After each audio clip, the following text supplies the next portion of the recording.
नमस्कार, आप देख रहे हैं के न्यूज नेशनल और मैं हूं आपके साथ में शोभित पाठक। तो रुक करते हैं महत्वपूर्ण सुर्खियों पर। कर्नाटक असेंबली में बीजेपी सरकार में मंत्री के इस्तीफे पर अड़े कांग्रेस विधायक, कहा वीकेंड पर विधानसभा में करते रहेंगे प्रदर्शन। शोपियां में आतंकियों और सुरक्षा बलों के बीच मुठभेड़ में मारा गया एक आतंकी, इलाके में सर्च ऑपरेशन जारी। राजौरी गार्डन में लूट का विरोध करने पर चाकू से हमला, इलाज के दौरान व्यक्ति की मौत। देश में पिछले 24 घंटों में कोरोना के 22,270 केस दर्ज, 325 लोगों की मौत। राजधानी दिल्ली के मौसम का मिजाज जो है वो बदल जाएगा, तेज हवाएं करेंगी लोगों को परेशान।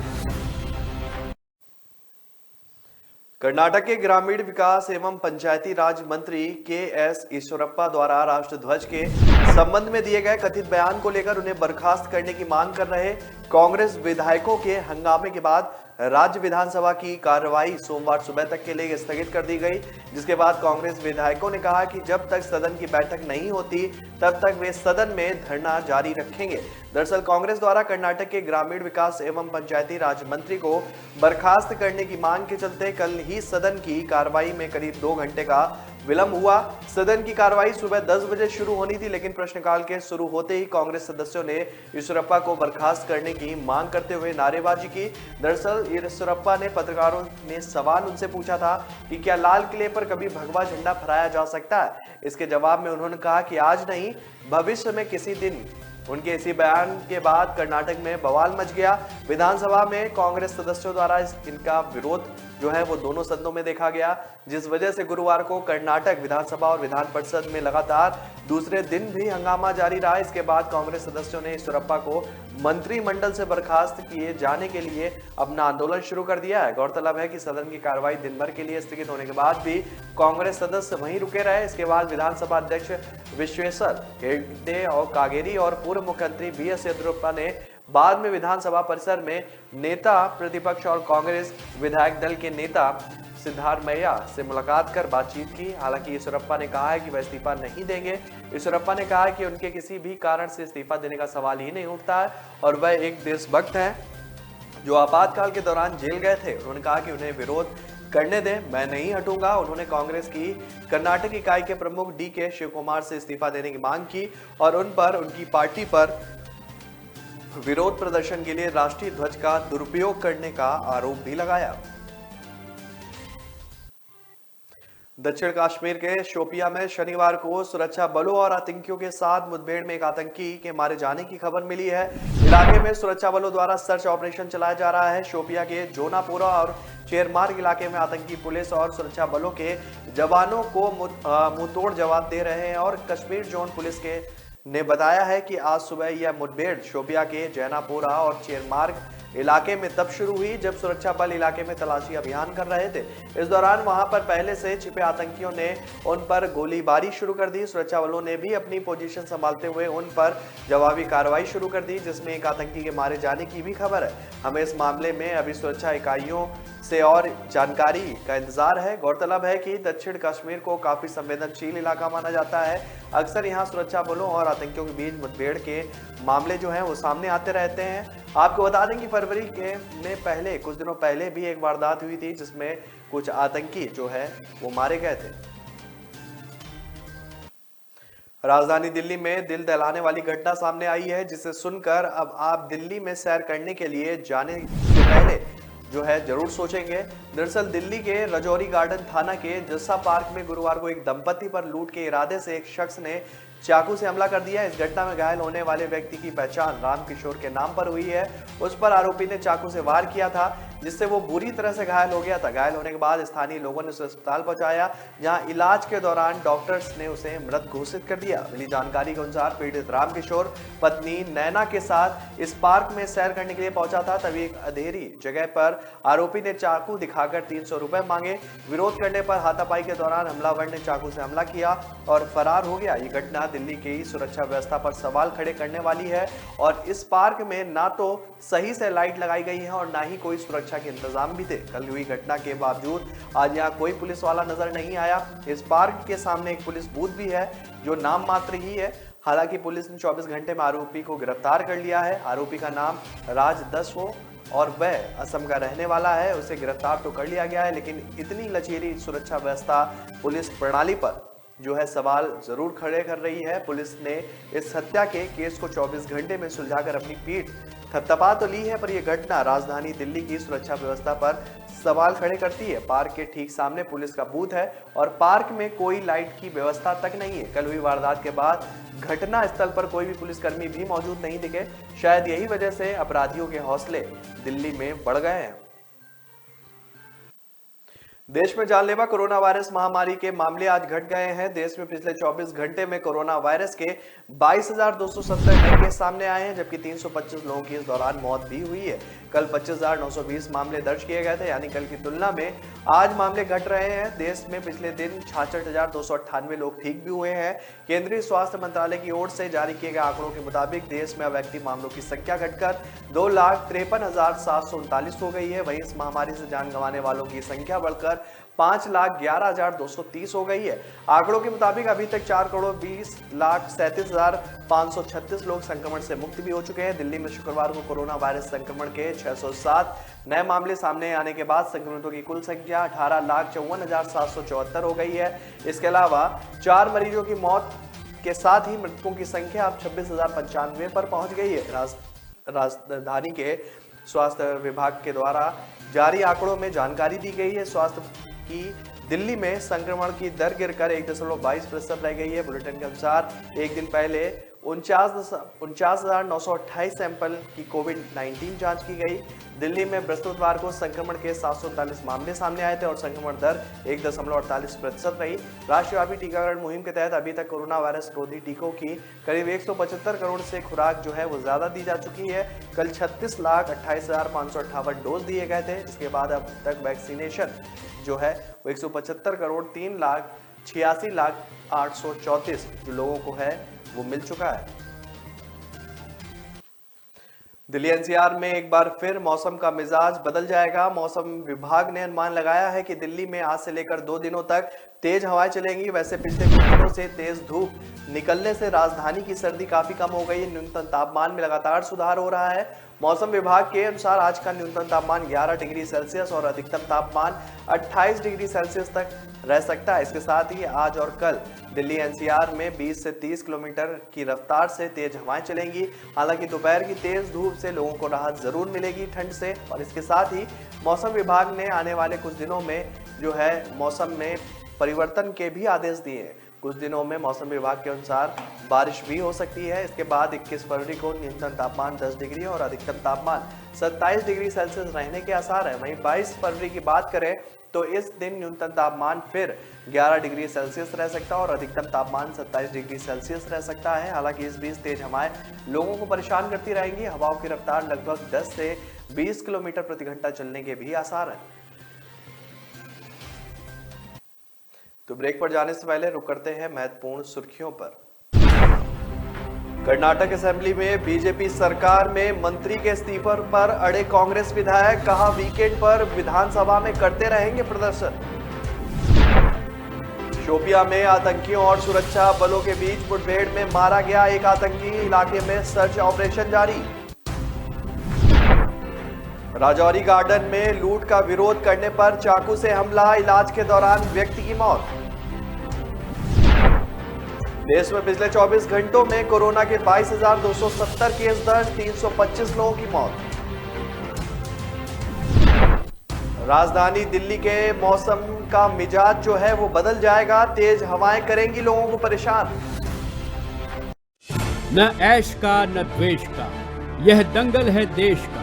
सुलगती समस्याओं के जुलसते सवालों का होगा दंगल देश का। प्रशासन के प्रश्नों को लेकर होगा दंगल देश का। शिक्षा, स्वास्थ्य, समाज, कानून और व्यवस्था के आज क्या है हालात। सोमवार से शुक्रवार रोज रात 8 बजे जलपा क्षत्रिय के साथ दंगल देश का। ब्रेक के बाद फिर स्वागत है आपका। रुक करते हैं आगे की खबरों पर। बीजेपी के राष्ट्रीय प्रवक्ता प्रेम शुक्ला और उत्तर प्रदेश राज्य के जल शक्ति मंत्री डॉक्टर महेंद्र सिंह ने शुक्रवार को समाजवादी पार्टी पर जमकर निशाना साधा। शुक्ला ने दावा किया कि अखिलेश यादव के पिता मुलायम सिंह यादव मन से समाजवादी पार्टी के साथ नहीं है और उनका आशीर्वाद बहू की पार्टी के साथ है। शुक्ला ने शुक्रवार को बीजेपी मुख्यालय में सिंह के साथ पत्रकारों से बातचीत में कहा कि अखिलेश ने जब करहल से चुनाव लड़ने का फैसला किया था तब उन्होंने कहा था कि मैं वहां पर प्रचार करने नहीं जाऊंगा, लेकिन आज उनकी यह स्थिति है। मुलायम सिंह यादव को करहल लेकर गए हैं और बीजेपी नेता ने दावा किया है कि जिस पिता के साथ अखिलेश ने औरंगजेब जैसा व्यवहार किया था, आज वो पिता भी मन से उसके साथ नहीं है और उनका आशीर्वाद बहू की पार्टी के साथ है। उल्लेखनीय है कि मुलायम सिंह यादव की छोटे बेटे प्रतीक यादव की पत्नी अपर्णा बिष्ट यादव एन चुनाव के दौरान समाजवादी पार्टी छोड़कर भारतीय जनता पार्टी में शामिल हो गई। अपर्णा पिछली बार लखनऊ कैंट विधानसभा क्षेत्र से समाजवादी पार्टी की उम्मीदवार थी, लेकिन उन्हें भाजपा की रीता बहुगुणा जोशी ने हरा दिया था। इस बार अपर्णा बीजेपी उम्मीदवारों के पक्ष में चुनाव प्रचार कर रही हैं।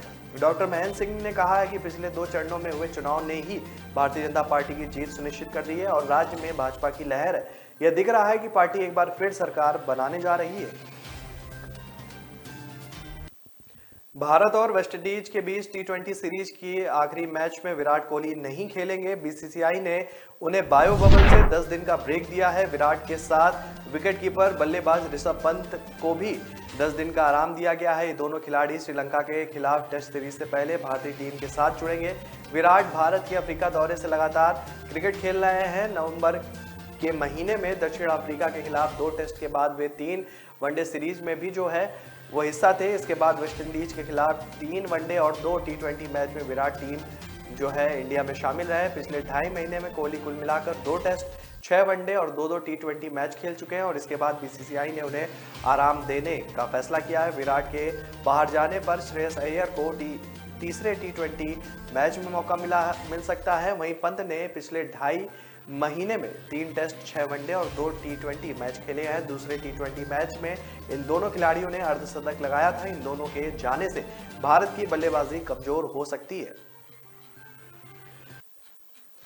देश की आजादी की 75वीं वर्षगांठ अपने लोगों के गौरवशाली इतिहास, संस्कृति और उपलब्धियों के उपलक्ष्य में देशवासी आजादी का अमृत महोत्सव मना रहे हैं। इस कड़ी में डीडीए ने स्मार्ट सिटी, स्मार्ट शहरीकरण के एक हिस्से के रूप में यमुना नदी के बाढ़ के मैदानों के कायाकल्प के विषय में आधारित कार्यक्रमों की एक श्रृंखला के माध्यम से आजादी का अमृत महोत्सव मनाने का निर्णय लिया है। डीडीए 19 फरवरी से 6 मार्च तक यमुना नदी के बाढ़ के मैदानों के साथ प्रकृति उन्मुख गतिविधियों की योजना उन्होंने बनाई है, जिसमें सभी आयु वर्ग के नागरिकों को नदी से जोड़ने और इसके महत्व के बारे में जागरूक करने की मंशा है। डीडीए ने शनिवार को डीएनडी फ्लाईओवर के पास अपनी यमुना परियोजनाओं में से एक कालिंदी अविरल में उद्घाटन समारोह का आयोजन करेगी और इस दौरान आजादी दर्शन और एक रेत कला का कार्यशाला का आयोजन भी किया जाएगा। भारत की रेत कला का विश्व मंच पर ले जाने वाले प्रसिद्ध रेत कलाकार मानस कुमार साहू इस कार्यक्रम का नेतृत्व करेंगे, जिसमें स्कूली बच्चे शामिल होंगे। डीडीए के अनुसार श्रृंखला का एक अन्य कार्यक्रम रविवार को शहर की हलचल से दूर यमुना बायोडायवर्सिटी पार्क में एक नेचर वॉक आयोजित किया जाएगा। यह यमुना नदी की सक्रिय बाढ़ के मैदान का हिस्सा है। यहाँ पक्षी विशेषज्ञों का एक समूह अन्य प्रमुख संगठनों और स्थानीय समुदाय के लोगों के साथ साझेदारी और सहयोग के माध्यम से देसी और प्रवासी पक्षियों की पहचान करने और उन्हें खोजने के लिए शहर के चारों ओर खुली जगहों का पता लगाता है। पंजाब में विधानसभा चुनाव से पहले राजनीतिक दल वोटरों का ध्रुवीकरण करने का प्रयास कर रहे हैं। आम आदमी पार्टी के संयोजक और दिल्ली के सीएम अरविंद केजरीवाल ने हिंदू कार्ड खेलते हुए कहा कि मैं लुधियाना में थे और मुझे एक व्यापारी ने मुझे बताया कि मैं हिंदू हूं और पंजाब में मुझे काफी खतरा है। लुधियाना में उन्होंने कहा कि प्रधानमंत्री की सुरक्षा चूक के बाद पंजाब में हिंदू और व्यापारी वर्ग सुरक्षा को लेकर काफी चिंतित है। पंजाब आतंकवाद के बुरे दौर से गुजर रहा है और इस वजह से लोगों के मन में आंतरिक सुरक्षा को लेकर चिंता रहती है। केजरीवाल ने कहा कि भाजपा और कांग्रेस के बीच पीएम की सिक्योरिटी को लेकर गंदी राजनीति हुई, जिसे खासकर हिंदुओं के मन में आंतरिक सुरक्षा को लेकर डर है। केजरीवाल ने कहा कि पंजाब में टिफिन बम मिल रहे हैं, बॉर्डर से ड्रोन आ रहे हैं, लुधियाना में धमाका और श्री दरबार साहिब में बेअदबी हुई। ऐसे में सबको अपनी सुरक्षा की चिंता हो गई है। केजरीवाल को इस दाव से भाजपा व कांग्रेस से हिंदू का कुछ वोट बैंक खिसक कर आने की भी उम्मीद है। अकाली दल के सुखबीर बादल भी पीछे नहीं रहने वाले थे। उन्होंने सिख कार्ड खेल दिया और सिखों के वोटरों का अकाली दल की तरफ से ध्रुवीकरण करने की उन्होंने कोशिश की। उन्होंने कहा कि केजरीवाल की दिल्ली सरकार में कोई भी सिख मंत्री नहीं है। केजरीवाल के मुख्य सचिव मुख्यमंत्री जो है प्रमुख सचिव, गृह सचिव, वित्त सचिव, समाज कल्याण और विकास, जेल, शिक्षा या स्वास्थ्य सचिव, इनमें से कोई भी पंजाबी नहीं है। वहीं पंजाब में भाजपा ने दलित वोटरों की ध्रुवीकरण का दांव चला, कांग्रेस और अकाली दल छीन ले गया। भाजपा ने पंजाब में दलित सीएम बनाने की घोषणा की थी, लेकिन कुछ समय बाद ही कांग्रेस ने यह दावा फेल कर दिया। रक्षा मंत्री राजनाथ सिंह ने कहा कि बिहार और उत्तर प्रदेश के लोगों के बारे में कांग्रेस के सीएम उम्मीदवार चरणजीत सिंह चन्नी की गलत टिप्पणी और उस पर प्रियंका गांधी का ताली बजाना निराशाजनक है। इससे साफ है कि कांग्रेस समाज को बांटना चाहती है और फूट डालो राज करो की नीति पर काम कर रही है। अपनी सरकार वो बनाना चाहती है। राजस्थान में भी उन्होंने यही किया था। राजनाथ सिंह ने पटियाला में कैप्टन अमरिंदर सिंह के समर्थन में निकाले रोड शो में हिस्सा लेने पहुंचे। किला मुबारक से शुरू हुआ रोड शो जो है सांसद परनीत कौर, भाजपा के पटियाला प्रभारी एवं रोहतक के डॉक्टर अरविंद शर्मा विशेष तौर पर मौजूद रहे। इस दौरान कैप्टन ने चन्नी के बयान को शर्मनाक बताते हुए कहा कि सीएम उम्मीदवार का पड़ोसी राज्यों के लोगों के खिलाफ ऐसी टिप्पणी करना सही नहीं है। रोड शो के लिए शहर के लोगों व दुकानदारों में खासा उत्साह देखने को मिला। जगह जगह लोगों ने गर्मजोशी से उनके साथ में उनका स्वागत किया। राजनाथ सिंह ने भरोसा दिलाया कि पीएम नरेंद्र मोदी के सहयोग से कैप्टन की अगुवाई में पंजाब बड़ी तरक्की करेगा।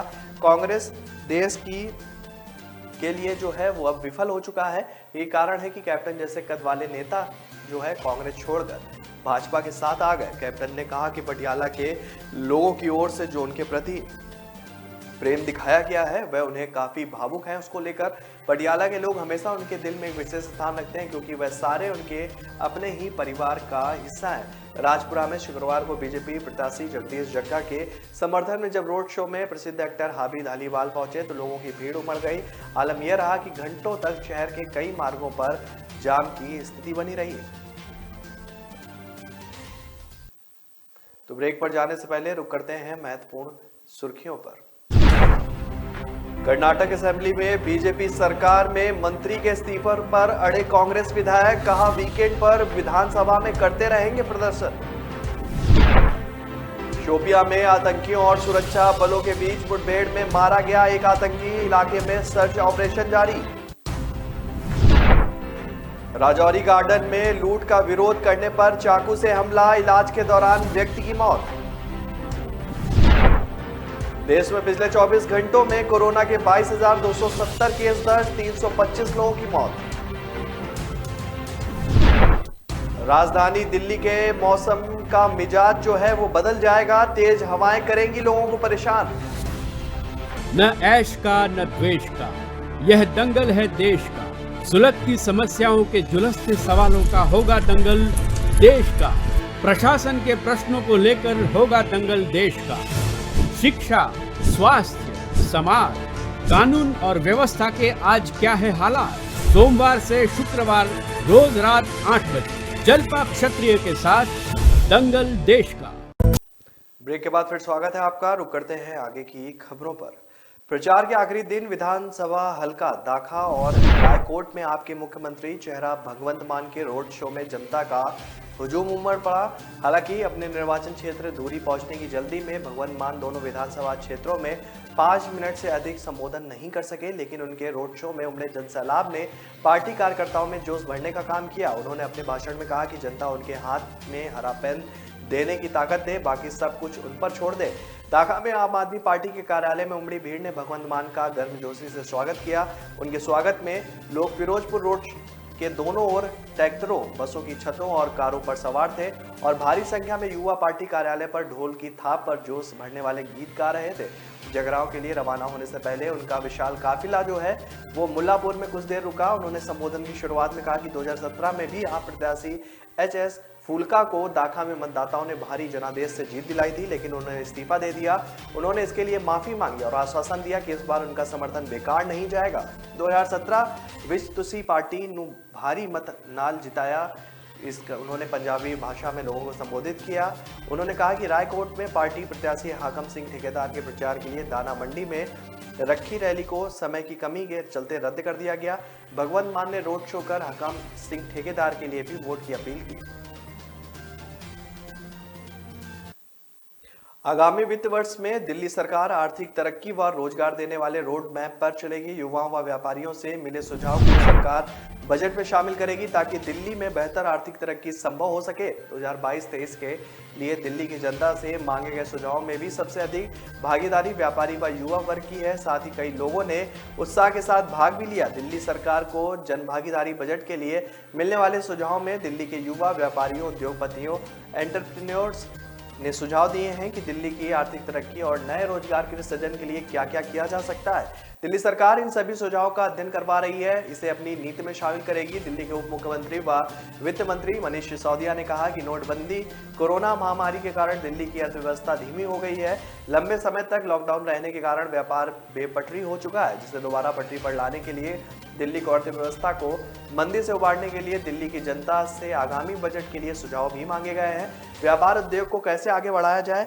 इसकी बेहतर समझ व्यापारियों, उद्योगपतियों के पास है और नए रोजगार कैसे पैदा किया जाए, इसकी समझ भी व्यापारियों व उद्योगपतियों के पास है। नौजवानों के पास रोजगार के अवसर पैदा करने के लिए नए आइडियाज हैं। सिसोदिया ने कहा कि लोगों की यह भागीदारी है कि दिल्ली की तरक्की का आधार दिल्ली की आबादी देश की कुल आबादी का मात्र 1.49% है, लेकिन देश की जीडीपी में दिल्ली का योगदान 4.4% है। गाजियाबाद शहर में आज से सड़क पर कूड़ा फेंकना महंगा पड़ सकता है। नगर निगम ने सफाई को लेकर अभियान शुरू कर दिया है। नगर निगम गाजियाबाद ने शहर को गंदा करने वालों के खिलाफ शुक्रवार से अभियान शुरू किया है। इस सड़क पर कूड़ा फेंकते हुए पकड़े गए तो 100 से 500 रुपए तक का जुर्माना देना होगा। इसके अलावा हरनंदी नदी में मलबा डालते हुए पकड़े गए तो पहली बार 50,000 तक का जुर्माना भरना पड़ सकता है। नगर स्वास्थ्य अधिकारी मिथिलेश कुमार ने बताया कि गाजियाबाद नगर निगम द्वारा स्वच्छ भारत मिशन के तहत अब शहर में न केवल सड़क बल्कि हरनंदी नदी को भी स्वच्छ और सुंदर बनाने की तैयारी की गई है। यदि ऐसा नहीं हुआ तो नगर निगम स्वच्छता की रैंकिंग में पिछड़ जाएगा। नगर निगम ने सड़कों पर या हरनंदी नदी में कूड़ा फेंकने से रोकने के लिए प्लान बनाया है। इसी के तहत आज से कार्रवाई शुरू हुई है। नगर निगम ने सफाई नायकों की अध्यक्षता में एक टीम का गठन भी किया है। यह टीम उन स्थानों पर नजर रखेगी जहां पर अभी रोजाना लोग कूड़ा फेंक रहे हैं। इस काम में स्थानीय पार्षद, RWA पदाधिकारी और इलाके के संभ्रांत लोगों को शामिल किया गया है। केंद्रीय स्वास्थ्य मंत्री मनसुख मांडविया ने शुक्रवार को कहा कि कोविड-19 रोधी टीके बनाने वाली प्रमुख विदेशी दवा कंपनियां भारत में अपने टीकों की आपूर्ति के लिए क्षतिपूर्ति और सरकारी प्रतिरक्षा छूट की मांग कर रही हैं, जिस पर सरकार ने स्पष्ट किया कि ये कंपनी यहां कारोबार कर सकती हैं, लेकिन भारत की शर्तों के अनुसार। मांडविया यहां पीएम गांधी मोदी द्वारा लिखित a national to protect leading India through the COVID crisis नामक पुस्तक के विमोचन के अवसर पर बोल रहे थे। स्वास्थ्य मंत्री ने जब भारत में टीकों की आपूर्ति की इच्छा विदेशी दवा कंपनियों के बारे में पूछा गया तो उन्होंने कहा कि हम शुरुआत से ही स्पष्ट कह चुके हैं कि विदेशी टीका निर्माता कंपनियों का देश में व्यापार करने के लिए स्वागत है, लेकिन भारत की शर्तों पर होना चाहिए। मांडविया ने कहा कि ऐसी विदेशी कंपनियों द्वारा निर्धारित नियम व शर्तों ने स्वदेशी टीके विकसित करने और उत्पादन बढ़ाने की अवधारणा व दृढ़ संकल्प को मजबूत किया है। आपको बता दें कि भारत ने अपनी कुल वयस्क आबादी के 80% लोगों को कोरोना वैक्सीन की दोनों डोज लगा दी हैं और इस संबंध में केंद्रीय स्वास्थ्य मंत्री मनसुख मांडविया ने बयान जारी करते हुए उन्होंने कहा कि सबको वैक्सीन मुफ्त वैक्सीन। भारत ने अपनी 80% वयस्क आबादी को कोरोना वैक्सीन की दोनों डोज लगाने का ऐतिहासिक आंकड़ा पार कर लिया है। प्रधानमंत्री नरेंद्र मोदी जी के नेतृत्व में सबका प्रयास के मंत्र के साथ देश वो टीकाकरण में लगातार आगे बढ़ रहा है। मणिपुर में विधानसभा चुनाव होने वाले हैं और जिसे सभी पार्टियां प्रचार प्रसार करने में लग गई हैं। इसी क्रम में कल्याणी के 18 फरवरी को केंद्रीय मंत्री स्मृति ईरानी उन्होंने चुनाव प्रचार किया। प्रचार के दौरान स्मृति ने एक कार्यक्रम में पारंपरिक डांस में हिस्सा भी लिया। स्मृति ने यहां जनता से बीजेपी को वोट देने की अपील करते हुए कहा कि मणिपुर ने पिछले 5 साल में बड़ा परिवर्तन देखा है। उन्होंने कहा कि इस राज्य ने पिछले 5 सालों के दौरान अस्थिरता और स्थिरता से विकास की बड़ी छलांग लगाई है। वहीं उन्होंने राहुल गांधी पर निशाना साधते हुए कहा कि राहुल गांधी के परिवार ने मणिपुर को एटीएम के रूप में इस्तेमाल किया है, लेकिन पीएम मोदी ने अपने शासनकाल में किसान सम्मान निधि योजना की शुरुआत की। इस योजना की शुरुआत के साथ ही 11 करोड़ किसानों को हर साल 6,000 रुपए दिए जाते हैं। अगर हमारी सरकार दोबारा सत्ता में आए तो हम मणिपुर के किसानों को अतिरिक्त 2,000 रुपए देंगे। दरअसल हाल ही में मणिपुर में 2 चरणों में चुनाव होने वाले हैं, जिसको लेकर स्मृति ईरानी ने जनसभा को संबोधित करते हुए कुछ ऐलान भी किए।